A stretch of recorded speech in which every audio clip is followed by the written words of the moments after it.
sarap talaga yung niluto natin, no? Sinigang na isdang bangus. Yan, no?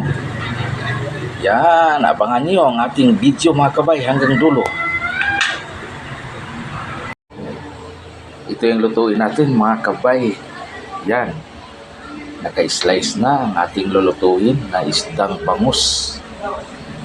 Yan, gawin natin sigang. Yan, nakahanda na din yung ating panghalo. Yan, oh. May labanos, okra at saka sitaw. Yan, sibuyas, bawang at saka siling haba.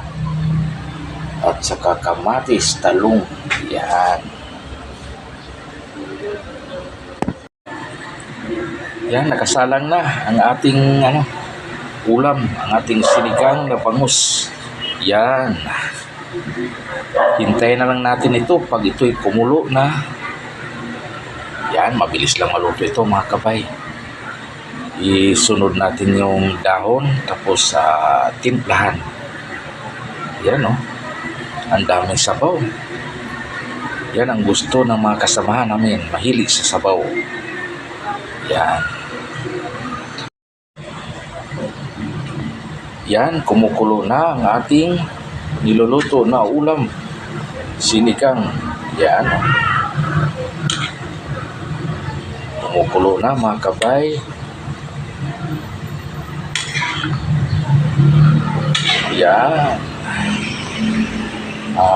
Maya ilagay natin yung dahon. Tapos timplahan natin mga kabay.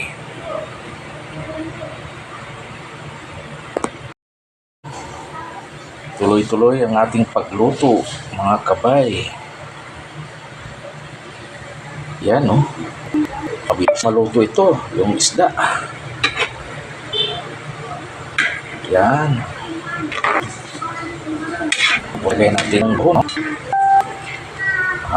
Timplahan, lagyan ng magic sarap at saka asin, bitsin.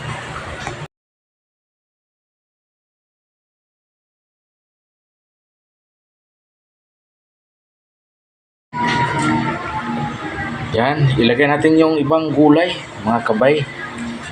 Yan, no, muntik nang makalimutan. Yan, nakalagay na ang ating talong at saka ano pa ba, yung siling haba. Yan, at saka kamatis. Yan.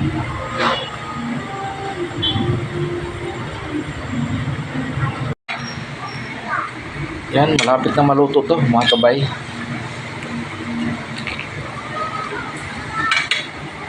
Ilagay na lang natin yung dahon. Mabilis lang maluto itong dahon mga kabay. Yan.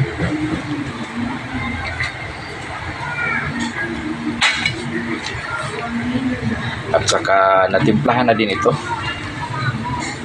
Nakalagay na yung asin, bitsin at saka magic sarap. Tikman na lang natin mga kabay kung tamas timpla.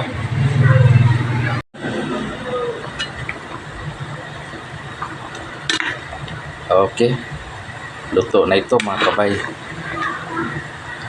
Yan, para maghain na tayo mga kabay.